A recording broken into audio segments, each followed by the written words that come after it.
This is the Power Break Podcast number 067, an interview with Sam Jaquinta, black belt who thrives in helping others. Hi, I'm your host, Bob Brubaker, inviting you to stay tuned for a little power in this break as we bring you an interview with Sam Jaquinta. Sam is a member of the congregation that I serve as pastor, Christ Community Presbyterian Church in Clearwater, and Sam continues to thank the Lord each day for opportunities that he has to serve others. Let's find out more as we take you now to the interview. We're here with Sam Jaquinta today, and he's going to tell us about karate and about all his inventions. And, well, he has a lot to talk about. Sam, welcome to the podcast. Well, thank you, Bob. Talk to me about a little bit about your days of karate. Now, you mentioned you have 2 black belts. Right. I've been awarded 2 different degrees. I've got a 2nd degree black belt under Nishiyama, who was the head of the JK organization since the Shotokan karate came to this country in 1962 or something of that nature. Okay. And then I trained for many years. I started training in 1966. And then in 1997, I had the opportunity to train with Sensei Kanazawa, who is another Shotokan karate sensei. And after training with him for 4 or 5 months, he awarded me, under his organization, a 5th degree black belt. So I'm a 2nd degree under one and a 5th degree under the other, and I think the 5th degree more or less is because of my years of training, So I've just passed my 53rd year of training. 53rd years of training. Wow. How many boards have you broken during that time? Well, believe it or not, in the 60s and 70s, I used to organize public demonstrations, and that's how we increased our membership. So my favorite technique was using my elbow, there's no video, my elbow to break the wood, because at that time, I'm a little heavier now, but I was only like 140 pounds, and I'd always roll my karate gi up to show them how skinny my arm was, but then I would have 3 people hold four 1-inch boards, and I would break 4 inches of wood with my elbow, and that was one thing that I did. Of course, you'd kick them, hold a board with a nail in it, suspended by a string so there was nobody holding it at all, and be able to kick that in the air and break it. So I've broken a few boards, in the 70s and 80s, but then I started having other people do the demonstrations rather than myself. Now, karate is more than breaking boards and blocks. That is correct, yeah. What is behind karate anyway? Well, in reality, we have 5 tenets, and we encourage the students to learn them and say them after every class. Be faithful, endeavor, refrain from violent behavior, and that probably is the single most important one, because what you're learning is how to use your body, in a proper way to apply lethal force in a lot of instances, primarily in a self-defense situation.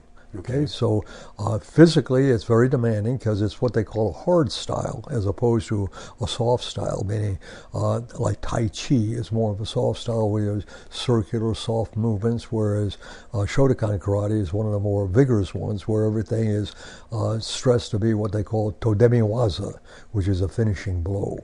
And so you're training that every technique that you do would be all your heart, your soul, your total body energy to apply as much force as you can. So todemi waza means finishing blow. In other words, strike a person once and they cease to exist.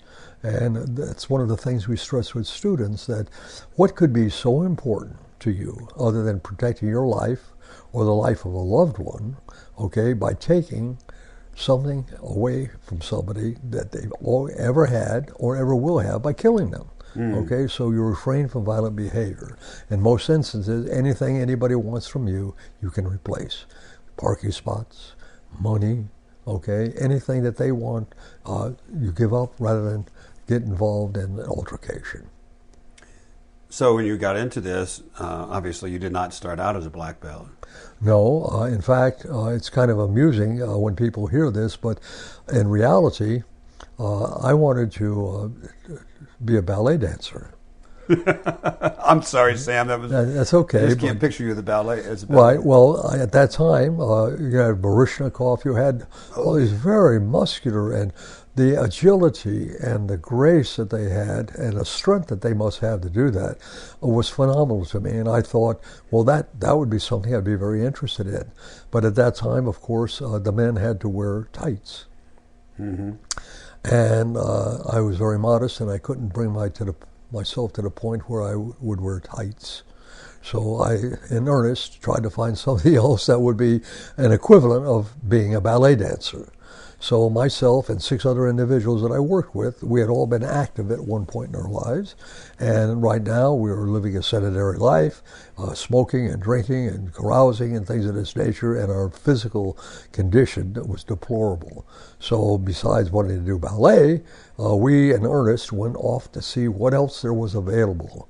And it turned out from the Swedish health spas where they beat you with sticks and leaves and going into hot saunas, we found this place where these men, when we went in, were in a split position, punching at the air, and pools of perspiration were under their bodies. And we said, whoa, and this was only $5 a week. So we started karate, and after 6 months, unfortunately, or fortunately, I was the only one left. And that was in December 7th, Pearl Harbor Day in 1966. Wow. Yeah. You have persevered in karate. Well, as it turns out, one of my first Japanese instructors, we had gotten him on contract for 2 years from Japan, the JKA Karate Zensotra School, Sensei Ueki. And when he left after 2 years, he made up a little, I guess it's called a hiragana, one of their symbols. And it was a character, a Japanese character, and it was a character, he said, represented us. And so he presented mine to me, and I looked at it, and I said, oh, Sensei, what does this mean? He said, look on the back. And so when I turned it over, he had written in English what my character meant. And my character was perseverance. Isn't that something? So it was just amazing that he saw after, in fact, I made first-degree black belt under him. Normally, a black belt at that time would take 4.5, 5 years. I made black belt in 3.5 years, okay? But I trained very vigorously for 5, 6, 7 times a week, so.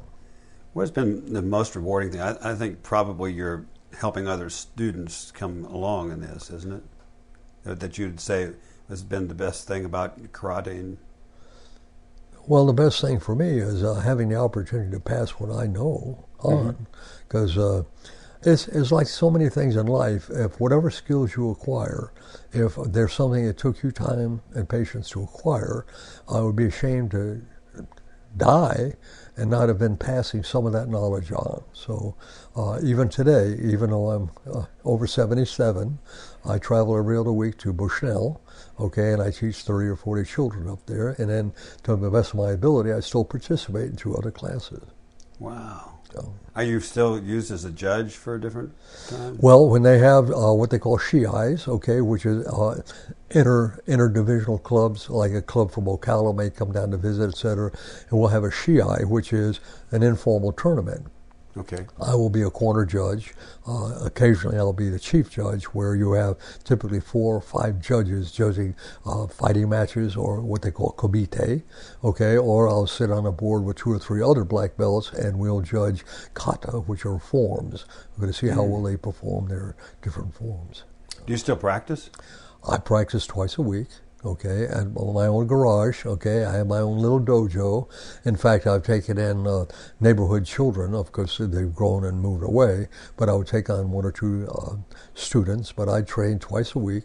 I have a little curriculum that I've worked up for myself, so Mondays I do this, and Wednesdays I do that, okay. Well, Sam, you have spent time in Ireland. What was it? Did you go to Ireland for karate or well, other business? as a matter of fact, I did teach in Ireland. I did teach karate, but Okay. I really went there to do a startup for an American company, and I had the opportunity to take my wife and children, and we went over there in 1981, which was not really a good time for Ireland because of the troubles with the IRA in England. Okay, and there was people would advise me that you shouldn't go. And unfortunately, really, it's a function of being in the right place at the right time or the wrong place at the wrong time.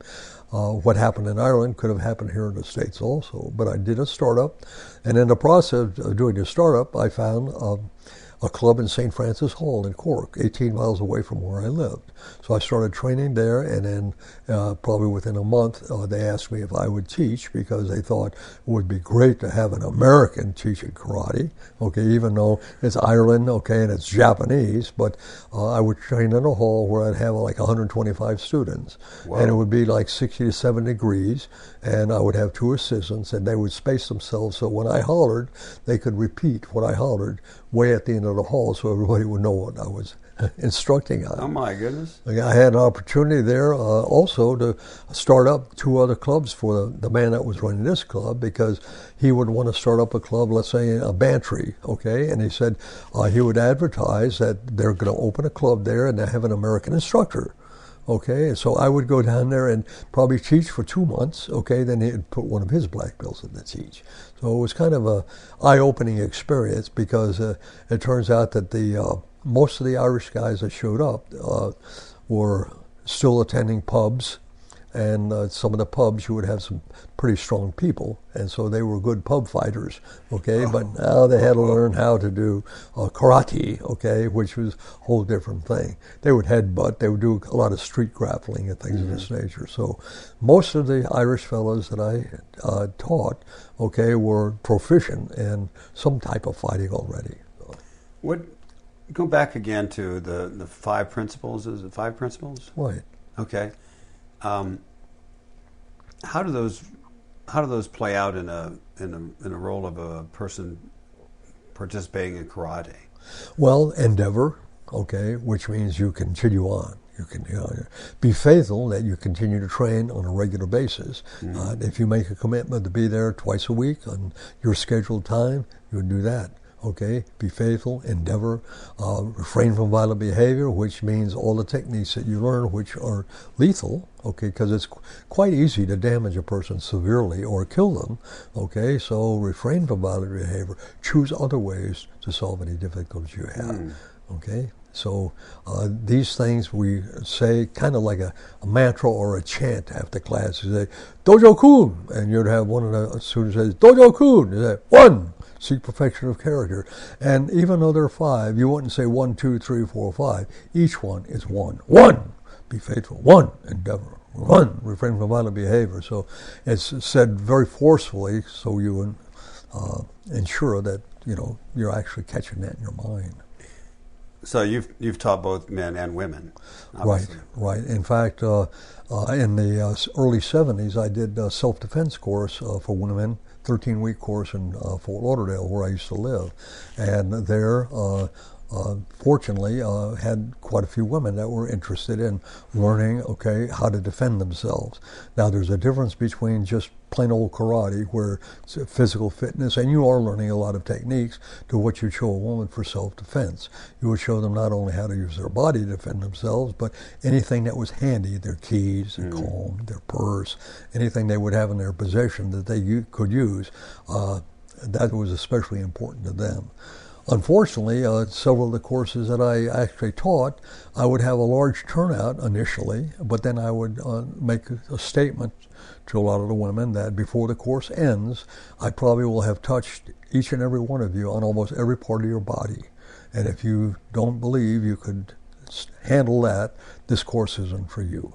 Because in reality, if you manhandle a woman, okay, and you haven't severely damaged her, if you've touched her in a particular place, she can always recover from that.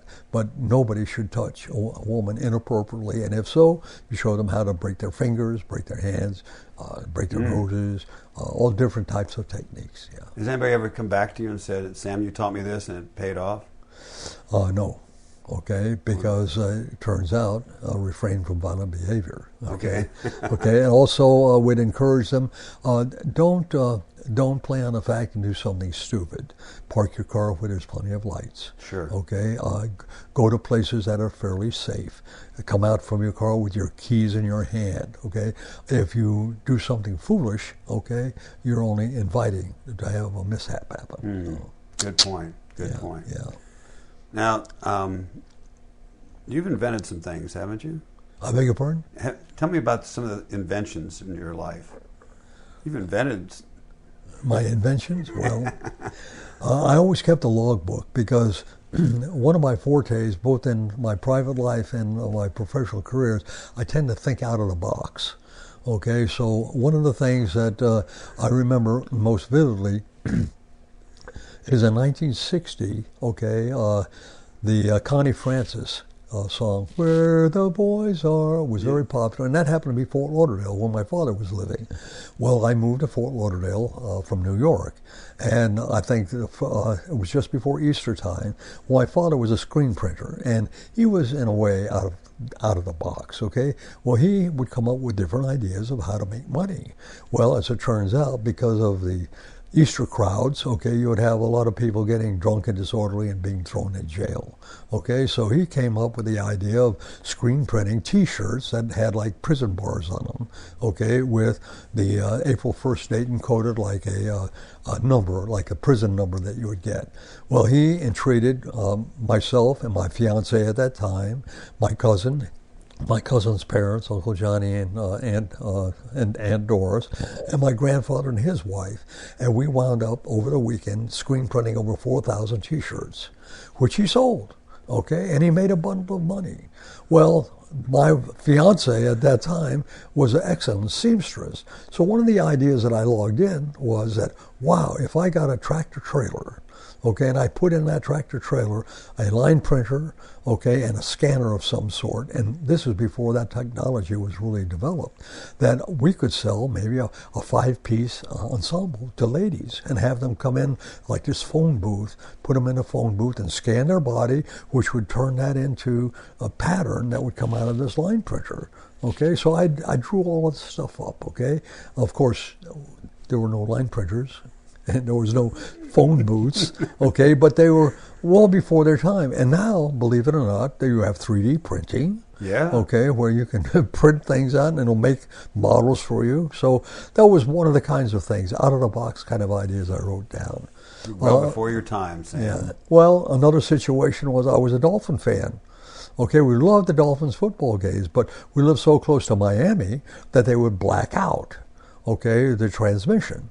So I had this idea, if I got a weather balloon and covered it with tinfoil, okay, and I suspended it with a cord, and I would have a tank of helium or something, I could inflate it and shoot it way up in the air, 200 feet, okay, I think that's the limit. It would be high enough that it could catch the television signal and pump it down a little cable. So I drew all of this up. Of course, I never made the balloon, but it was an idea of how to beat the blacked out transmission, you know. But I still have a logbook with all these different things, and I still will add to it, okay, even for the idea of taking pictures for the church directory. Okay? Okay. Because the last picture taken of me, I looked like someone had me by the back of my head and kind of squeezed my head and made my eyes and face kind of bulge out. And so I wanted to have a better picture. So I figured, well, I had this idea with an easel and a rag that would cover most of your body. And So your ideas, you've kept them in a logbook. Do you ever go back through the logbook and look at how many other people have taken, maybe not your idea, but they have? Oh, yes, I have, and it's amazing how many ideas I have that technology came up, got up to speed, okay, and it was great, okay. Wow. Like, I don't know if you recall when they had, it was very popular to have a fallout shelter because I thought we were going to be blown up. Well, I had already drawn up plans of a house that was a sphere buried in the woods, okay, and it was perfectly round, like a huge ball. It was 3-bedroom, 2-bath, and the basement had all the compressors and things in it. And in the central part of the house, there was an elevator, okay, and the elevator would take you up, and a little hatch on the top would pop open in the woods, and you could holler for the kids to come in for dinner, okay. Now, that was an idea, and Beth and my wife thought that was really out nuts. Like, I was crazy to think of building a home underground. Okay, but then we had fallout shelters and things of that came along. So, and the Sphere is very popular even now. Yeah. So there you go. Yeah. Let's talk a little bit about more the pastime that you seem to capture you now with helping people with computers. Right. Well, I was actually a hardware engineer, a manufacturing engineer, but as a result of going to therapy with my wife, we were very competitive, and we were told that what would improve our relationship is if we both took a course together that we knew nothing about. So in 1979, we took a 13-week evening course where we learned Lotus 123, DOS, okay, and WordPerfect. Okay, and that was the beginning for me of becoming more hands-on with software and learning about computers. So I've kept that up through the years, the different companies I work for, of improving that skill. So in my retirement, okay, I find out there are people within the church that would have, hey, my computer ain't working so good, okay, and I would take it home like a doctor, and I would clean it up. Okay, and then as it turns out, everybody wanted to get the latest thing, and they would give me one of their old computers, and I would take it and rehabilitate it and either put it back in the church in someone's hands that didn't have one, or I have outreach for the Cambodian and the Vietnamese people, and for their children, if they didn't have one, I would give them either a laptop or a tower. There was a man that ran a ministry during the summer with his wife, and I gave him like 6 computers at one time to set up to help the small children in the area, keep them off the streets during the summertime. But I've helped people at other churches, and as it turns out, this one lady I helped, she told everybody at the church that I was good and I did it for free. And I probably had 40 different phone calls from Calvary Church where I hear that you fix computers, and I helped them at that church, and then of course the seniors in my neighborhood. Some of them will call me, there's a lady that lives behind me, she's an ex-New Yorker, and she talks with a Manhattan accent, and she'll call me, Sam, I can't find the internet. Can you come over to my house and help me? Okay, so I would go behind, she lives just behind me, and I'd find her and help her with her. Because a lot of people that are not computer literate feel that they have to get with the modern times, and they pick up a computer or a laptop, and it's really beyond their scope. So I will go and mentor them in some respects too. So how does the two come together, the karate and the helping with computers? How does what? How do those two aspects of your life come together with the karate and the helping people with computers? Well, as it turns out, when I go to Bushnell, the family that I visit there, they have an RV park, okay, and a lot of people in the RV park also need help with their computers. Okay, so sometimes I'll go up early on a Thursday when I'm supposed to schedule to teach, and I'll go to the RV park and help them, okay, and if not, then after breakfast on Friday, I'll stop by and help them too. So those two paths cross that way. They sure do, yeah. Yeah. Tell me about the enjoyment you get out of helping people, because you don't charge. You still don't charge, do you? Right. Well, I probably have been, in my professional role, okay, in the last 15 years working for Raytheon, I was what they call a support engineer, okay, so I had to support maybe 7 different legacy companies, products that we were making, okay, and there was a cadre of operators that they would have, mostly Vietnamese, some Hispanics, and as it turns out, I was there to help them. And I was probably one of the few engineers that realized the reason I'm there is because they're there. Okay, so that started the whole thing about, from a professional point of view, helping. But then when my wife passed away in 2010, okay, I was just puzzled by why God would take her and not myself. And I had a lot of help from my pastor at that time that says there's things that God would have you do. And so I relied upon my software and hardware skills and my karate teaching skills to see how I could be of help. And so it's kind of funny, but I help people and I never have any expectations. It's not a reciprocal thing, like I don't have another agenda which says, well, I'll help you with this if you help me with that. There's no tit for tat.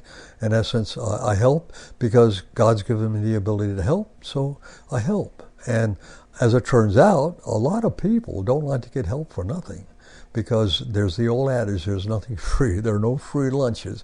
Okay, so I don't charge, okay, but sometimes someone will present a little gift to me, maybe, a 1.75 liter bottle of Dewar's. Since I have a little, I imbibe occasionally, okay, in moderation, okay, or a little gift card, okay, but it's totally unexpected, and it's totally unexpected, but never expected. Yeah.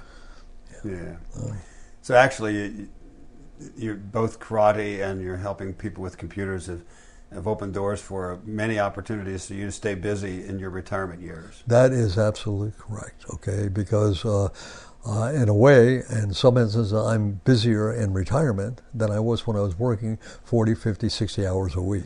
Yeah. And praise the Lord for that. Yeah. That's one thing I appreciate about you, Sam, is that you're busy, but you thank God for those opportunities. It's one of the things you pray for on a daily basis. Right.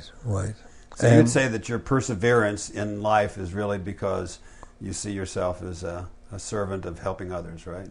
Yes, that's absolutely true. Every day, there wasn't a moment that passes that really, even when I do my prayer one-on-one with God, I just thank Him. He's just been so good to me. Okay, He's provided resources. Now my wife isn't here to help spend those resources, but we were good stewards through our entire marriage, and He's allowed me to help other people financially, not only on a monthly basis, on a weekly basis, and then also one-time help. In fact, I'm helping a Vietnamese fellow now that unfortunately got into debt over his head, and he was making minimal payments. Okay, and I took on the responsibility of paying off his card, saving over $6,000 in interest, and my expectation was a gift, but he is pledged and he is actually sending me money every other week. Okay, but God has been so good to me; it's just amazing. Well, Sam, it's been good to have you on the podcast to hear about your things in your life and how you're persevering in life, and God is using you. You're a blessing to others, and we appreciate you being on this. Well, thank you, Bob. This has been another story of perseverance on the Power Break Podcast, as we've been talking with Sam Jaquinta. The Power Break Podcast is a twice-weekly podcast where JT and I talk about the spiritual, the mental, and physical aspects of life based upon biblical principles, all to help you succeed in the race of life. And a second podcast each week is our interview program with stories of perseverance to help you keep pressing on. Please leave us a rating and a review wherever you have downloaded the podcast. Check out today's show notes, news, the weekly Power Break blog, books, and more at bobbrubaker.com. And listen next time for the Power Break Podcast.